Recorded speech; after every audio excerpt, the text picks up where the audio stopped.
Hello and welcome back to The Modern Bat, the series where we take a look at the history of Batman since 1986. After the success of the Batman movie in 1989, the Batman franchise entered the new decade with unprecedented potential. DC was able to produce new Batman comics seemingly out of thin air, thanks to the huge demand for Batman. Even though Batman entered the 90s with 3 main comic book series, DC still managed to produce several graphic novels, a couple of spin-offs, and dozens of guest appearances within just the first year, which is why 1990 marks the beginning of an enormous expansion in the Batman comics that will continue throughout the decade and into the modern day. The first series we have to check out is Detective Comics, which begins 1990 with the work of writer Alan Grant and artist Norm Breyfogle in issue number 612, where they reintroduce Catman as a rich playboy who keeps exotic animals as pets that endanger the city. The new concept and redesign of the character was interesting, but it failed to revitalize the popularity of this otherwise forgotten Batman villain. Issue number 613 features a story called Trash, a reflection about pollution as a byproduct of the ever-increasing human activity. It is a very tragic and thought-provoking human story that challenges both Batman and the reader to reflect upon our harsh reality. Even though it is a very offbeat story, the characterization of Batman is extraordinary, which is exactly why it is a remarkable issue. Issue number 614 features yet another story concerning social issues, this time about the youth of America and the problems they have to face, such as street violence and drugs, a couple of Alan Grant's favorite topics. These stories would feel like a PSA if it wasn't for the striking art of Norm Breyfogle, who was both an excellent sequential artist as well as a terrific pin-up illustrator. Issue number 615 features the second chapter of The Penguin Affair, a 3-part crossover with the Batman comic and one of the few collaborations between writers Marv Wolfman and Alan Grant. In fact, starting with this issue, Detective Comics becomes like a backup series for the Batman title. Issue number 616, for instance, features a story about Batman fighting a supernatural enemy, but the whole thing was only a setup for the return of the Joker since his last appearance in Batman, A Death in the Family. The Joker's return was featured over in the Batman title, so naturally the stories in Detective had to involve the Joker in one way or another. Such is the case of issue 617, where they explore the psychological and symbolic relationship between Batman and the Joker, in a story that is told through flashbacks, and as such, it didn't affect the current continuity. Although it is an inconsequential story, it has great characterization, understanding of both characters, and beautiful illustrations. Detective Comics got back on track with issue number 618, the first part of a 4-issue storyline called Rite of Passage. In the story, Tim Drake suffers a terrible loss when a criminal known as the Obeah Man kidnaps his parents, and as a result his mother dies, and his father is left in a coma. Rite of Passage provides Tim Drake with a tragic background that most heroic characters in comics require, and it also allowed writers to explain why Tim Drake spent so much time in Wayne Manor. Though the story is essential to the development of Tim Drake, it is often ignored as it doesn't make a significant change in the Batman mythos. Rite of Passage is also the last storyline by the creative team of Alan Grant and Norm Breyfogle in Detective Comics, as they were soon transferred to the Batman title in the late 1990s. Before a new creative team took over Detective, however, there was a 3-month transition period that was filled by writer John Ostrander and artist Flint Henry and Mike McCone. They delivered a most unusual and metafictional storyline about Batman comics within the DC universe, which began in issue number 622. This is one of the most bizarre Batman stories, which also works as a critique of the superhero genre of the 90s. The remarkable aspect of the series was the involvement of the legendary Golden Age Batman artist Dick Sprang, returning as a cover illustrator for the storyline and delivering some of the most unique illustrations of his career. Detective Comics ends the year with the debut of the new creative team consisting of writer Marv Wolfman and artist Jim Aparo, who were just transferred from the Batman title into Detective. Their first story was published in issue number 625, where they created the character of Abattoir, a deranged and dangerous psychopath. The story itself is extremely dark and twisted, but it's not without flaws. The pacing and tone of the story don't blend well with the art, showing that Wolfman and Aparo didn't have great chemistry. The other notable change was the debut of artist Michael Golden as the main cover illustrator, providing some of the best covers of the series. And finally, there's the Detective Comics Annual number 3. It was written by Archie Goodwin Penguin with art by Dan Jurgens and Dick Giordano, a legendary lineup that delivers a character study of Batman in a very convoluted story. Although the characterization of Batman is quite good, both the uninteresting plot and the dull art work against the enjoyment of the story, which is a shame, because it had quite a lot of potential.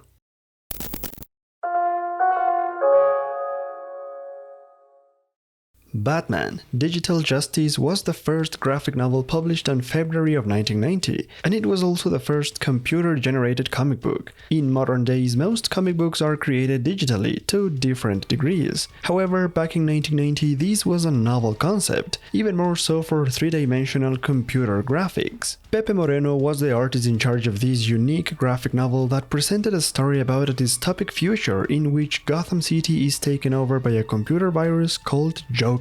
A new generation of heroes will stand up against the Joker with help from the old Batcomputer records left by the original Batman. The concept of a futuristic Batman has proven to be successful under the right circumstances, but Digital Justice was a commercial and critical failure. The pixelated polygonal computer graphics may have been a novelty back in the early 90s, but this example of primitive digital art is visually dated and very hard to follow. Pepe Moreno was also primarily a computer artist, so the story lacks a sense of unity and consistency. The plot is a contrived rip-off of futuristic movies like Blade Runner, and on top of it all, it's completely devoid of characterization. The failure of these graphic novels stopped any further attempts of doing 3D computer graphics in comic books. On the summer of 1990, DC published the first World's Finest miniseries, a 3-issue story that reunited Batman and Superman in their own title. World's Finest was a throwback to the old comic book series of the same name, in which Batman and Superman shared adventures for almost 3 decades before it was cancelled in 1986. World's Finest was written by Dave Gibbons and illustrated by Steve Rude, and it follows Batman and Superman working together to stop the evil alliance between Lex Luthor and the Joker. World's Finest has received mixed reviews, with some people praising the art while others criticize the lack of direction of the writing. The series works mostly as an analysis and comparison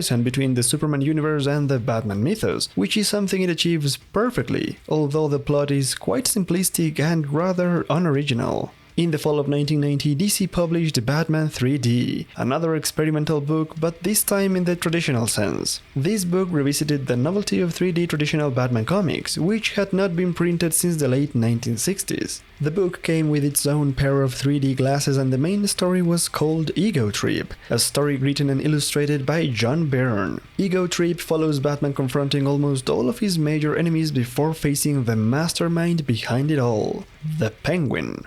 Making this character as the main villain of the story was done so in order to bring relevance to the character, since Warner Bros. Was already considering using the Penguin in the sequel to the successful 1989 Batman movie. Batman 3D also featured the Robot Robbers, a 1940s Batman story, as well as a number of pin-ups by some of the best artists in the medium, like George Perez, Mike Zeck, Jim Aparo, and Mike Mignola. Outside of the 3D novelty, the book didn't offer much in terms of storytelling or continuity. Finally, on December of 1990, DC published Batman: Bride of the Demon, the sequel to Batman: Son of the Demon. Bride of the Demon was again written by Mike W. Barr, with Tom Greenberg replacing Jerry Bingham as the main artist. Bride of the Demon follows the story of Ra's al Ghul on his quest to cleanse the earth from humanity, but this time he wants to make sure he has a true heir, which is why he seeks out an aging old movie star and rejuvenates her in the Lazarus Pit. He marries her and gets her pregnant with his son. In the end, Ra's evil scheme is thwarted by Batman, and the head of the demon apparently dies.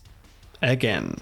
Bride of the Demon is universally considered the lowest entry of the Demon trilogy, and it definitely fails as a sequel. Bride of the Demon ignores most of the previous events in Son of the Demon and instead chooses to focus on a ridiculous plot about the ozone layer and an old movie star. All of these combined with a poor imitation of Neil Adams' art, and we get one of the most forgettable Ra's al Ghul stories of all time.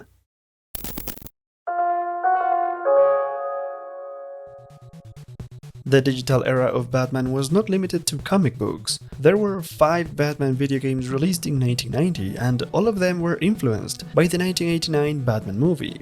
Batman the video game was released in February of 1990 for the NES and Game Boy consoles. The player controlled Batman on this side-scrolling platform video game that followed the exact same plot of the Batman movie. Batman the video game has been called one of the best superhero games for the NES, despite being one of the most difficult video games released for that system. The Game Boy version has also been critically praised, even though Batman carries a gun almost at all times. In the summer of 1990, Batman was released for the Sega Genesis.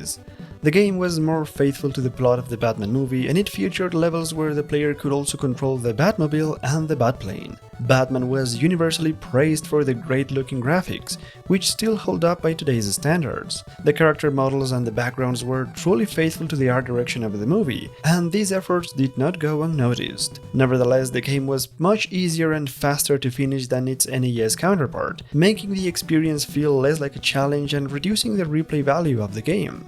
The arcade version of Batman was released shortly afterwards, and it was yet another side-scrolling beat-em-up style game. Although the game featured the exact same storyline of the Batman movie, what made this game stand out was the fact that it used audio clips as well as digitized pictures from the film. Wait till they get a load of me.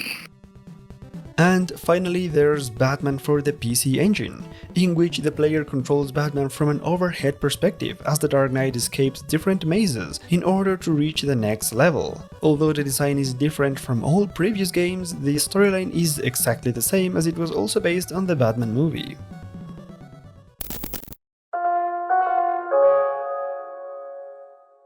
1990 was a very busy year for The Dark Knight, as he would make numerous appearances in other DC comic books. The most notable is the retelling of his origin story in Secret Origins of the World's Greatest Superheroes. Even though this trade paperback consisted mostly of reprints from old origin stories, there was one exception, and that was the Batman story. Written by the legendary Denny O'Neil, the origin of Batman here is called The Man Who Falls, a story that popularized the idea of Bruce Wayne falling to a dark cave as a child, where he got his fear of bats. This plot point was borrowed from Frank Miller's The Dark Knight Returns, but O'Neil expanded the story and provided it with the emotional gravitas that Miller's version lacks. The Man Who Falls became one of the best versions of Batman's origin, and it was adapted in the 2005 film Batman Begins. New Titans number 65 followed Tim Drake's training with Dick Grayson before becoming Robin. In this special issue, we learn how Dick Grayson earned his position as Batman's partner and how much he served as a role model for Tim Drake.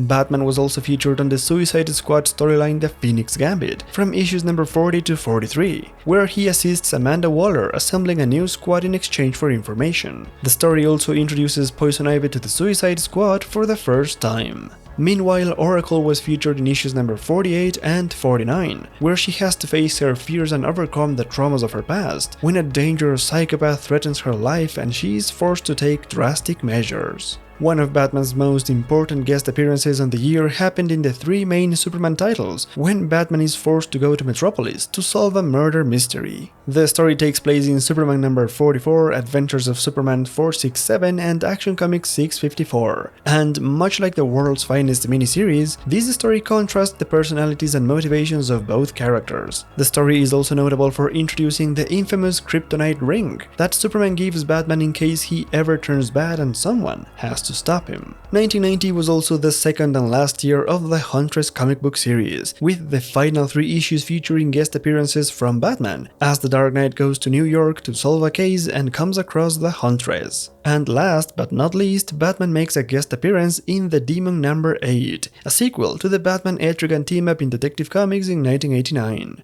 In the story, Batman talks to Jason Blood as he decides it's time for him and Etrigan to move out of Gotham City.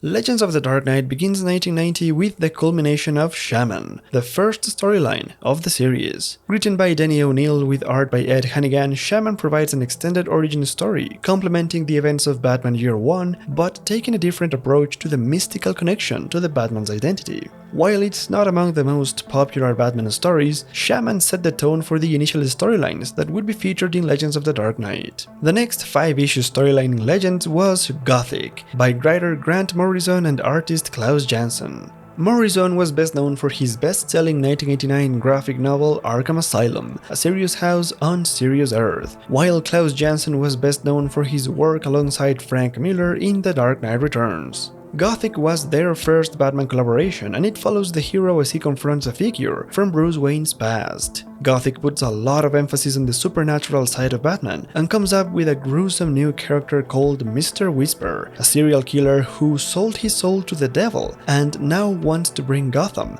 to an apocalyptic conclusion. Gothic has received mixed reviews, with some of the harshest critics citing the unappealing artwork, the unknown villain, as well as the convoluted plot as some of the downsides, while those in favor mention the supernatural and horror aspects of the story to be among the highlights. There's also the fact that Grant Morrison is a polarizing writer when it comes to Batman, but personally speaking, I think Gothic is the only worthy Morrison Batman story. The final 1990 story in Legends begins in issue number 11, with the 5-issue storyline called Prey. It marks the reunion of writer Doug Moench and artist Paul Gulacy in the Batman comics. Both Moench and Gulacy worked on the main Batman title in 1986, and 4 years later they got together once again to deliver Prey, another story set in the very early days of Batman's career and the new introduction of the classic villain Hugo Strange to the new continuity. Prey follows Batman as he tries to stop a deranged psychopath who calls himself the Night Scourge, with unexpected assistance from Catwoman, while the mysterious Hugo Strange becomes determined to solve the mystery behind Batman's identity. Batman Prey is widely considered one of the best efforts in the early years of Legends of the Dark Knight, and it has gained mostly positive reviews. Among the highlights of the story is the attention to continuity, as the story shows Batman working on his early days, building the Batmobile, expanding the Batcave, and also introducing the Bat Signal for the first time in continuity. The plot structure and characterization are consistent with the stories that came before, like Year One, and everything is fully complemented by the dynamic art style. Despite the sexually suggestive content, Prey is a very entertaining story designed to be enjoyed by a more mature audience, and the success of the story allowed Hugo Strange to remain relevant in the modern era of comics. Prey also showed that psychological thrillers are fair game in the Batman universe.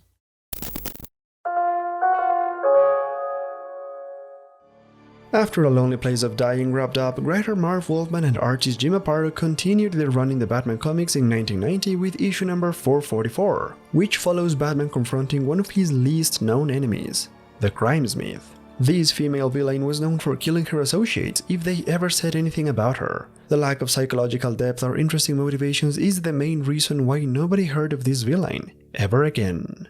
Issue number 445 is the beginning of a 3-part storyline that follows Batman traveling to Russia to confront a new enemy called the NKV Demon. This storyline is sort of a sequel to the 1988 story 10 Nights of the Beast, but it failed to achieve the same levels of success of that story. In all honesty, the best thing about this storyline are the covers, which were illustrated by Brian Bolland. Following that terribly political and awfully moralistic attempt at a Batman story, writer Marv Wolfman teamed up with Alan Grant on the crossover between Batman and Detective Comics known as the Penguin Affair. This 3-part crossover that begins in issue number 448 of Batman is part of DC's effort to bring attention to the Penguin. The story presents a slightly different version of the Penguin as a more ambitious and resourceful criminal than never before. The first issue introduces the Penguin and his master plan of using birds to bring Gotham to its knees with help from a hunchback called Harold, who creates the technology that will make it possible. The second chapter follows the execution of Penguin's plan as the birds destroy Gotham and invade the Batcave. Although the first 2 chapters of the story succeeded in presenting a slightly more dangerous Penguin, the third issue is a complete letdown by revealing the Penguin's true intentions of selling the technology to rich criminals. The climax of the story is one of the most campy and corny situations since 1986, which involve a secret castle, birds, and the usual laughable Penguin plots that people had come to expect. The story was a nice change of pace though, and it featured the first appearance of Harold the Hunchback in the Batman comics, but the collaboration between Marv Wolfman and Alan Grant was only a prelude of what was to come. Marv Wolfman and Jim Aparo created their last storyline as the main creative team on Batman on issues number 450 and 451. This 2-part storyline featured the first appearance of the Joker since A Death in the Family, and explained what happened to the Clown Prince of Crime since then. The story follows Joker through an identity crisis that he only overcomes when he realizes that there is a fake Joker impersonating him. The real Joker returns to his former self and forces both Batman and Commissioner Gordon to make one of the hardest decisions of their careers: to arrest him instead of killing him. A story as important as the Joker's return after a death in the family should have been a monumental event, but this story failed to live up to the expectations. At best, this is a mediocre Joker story, which is not ideal considering the Joker had become one of the most dangerous and despised villains in comic books only in the previous years. It is a shame that this was Marv Wolfman's last story in Batman, but then again that's probably also the reason why he was taken off the series. Marv Wolfman may be one of the best comic book writers when it comes to teenage team heroes, but he was certainly not good enough as a writer in Batman. Wolfman's only good stories were Year 3 and A Lonely Place of Dying, and the only reason they worked is because of how much Dick Grayson was involved. Wolfman was one of the architects who developed Dick Grayson into Nightwing, understanding the character better than anyone else, which explains why those two stories are so good. But when it came to actually write Batman stories, Marv Wolfman was just not good enough, and thus he was moved to Detective Comics. With Marv Wolfman gone, the Batman title entered a transition period before the new creative team took over. This transition was fueled by writer Peter Milligan and artist Kieron Dwyer, the creative team that delivered the iconic Batman, Dark Knight, Dark City. The three-part storyline begins in issue number 452 and it follows the return of the Riddler as an extremely dangerous and vicious criminal. This story pretty much reinvented the character of the Riddler, without steering too far away from the character's traditional portrayal. The story follows Batman as he tries to stop a bloodthirsty Riddler, whose motivations have shifted from gaining profits as a criminal to actually summon a dark demonic entity known as Barbatos through a dark satanic ritual. The Riddler almost succeeds in killing Batman, but he is stopped last minute by the demon Barbatos, who explains that he manipulated history in order to create Batman, so that one day Batman would release his spirit from eternal torment. This was Peter Milligan's debut in the Batman comics, and it was pretty clear from the very beginning that he was an unusual kind of writer. He was not afraid of changing established things, but not so much as to make them unrecognizable. He was also very fond of the occult, the supernatural, and the unexplainable. Dark Knight, Dark City was a shocking storyline back in the day, and it has gained a newfound popularity, thanks to modern writers like Grant Morrison, who have expanded upon elements of this story. Personally, I think the story is a bit contrived, and it cheapens the existence of Batman by connecting his life story to a demonic presence, but I guess some people enjoy these kind of stories. Once again, the most remarkable thing about this storyline are the covers, which were illustrated by Mike Mignola. Immediately after Dark Knight, Dark City, the new creative team took over Batman. Writer Alan Grant and artist Norm Breyfogle were transferred from Detective Comics into the monthly Batman title. The new creative team revitalized the series, focusing on Batman as a Dark Knight detective and always going for the action sequences. They began their new run with a 3-issue storyline, starting in Batman number 455. The first and second chapters of the story are called Identity Crisis, and they follow Batman as he tries to stop a mysterious criminal who has been terrorizing the city. While Batman follows the trail of the criminal on the dangerous streets of Gotham, Tim Drake tries to help him from the safety of the Batcave, where he suffers a real identity crisis when the ghosts of the previous Robins haunt him, as he becomes increasingly anxious that he is never going to be good enough to become the new Robin. By the end of the second chapter, Batman is captured by the mysterious criminal, who turns out to be the Scarecrow. Tim Drake becomes Batman's only hope, but the boy was told not to go into action, or he might never wear the Robin outfit. Issue number 457 features the conclusion of the story, where Tim Drake defeats the Scarecrow and saves Batman, without wearing the Robin costume. This act of courage and defiance against rules earns Tim the right to finally become Robin.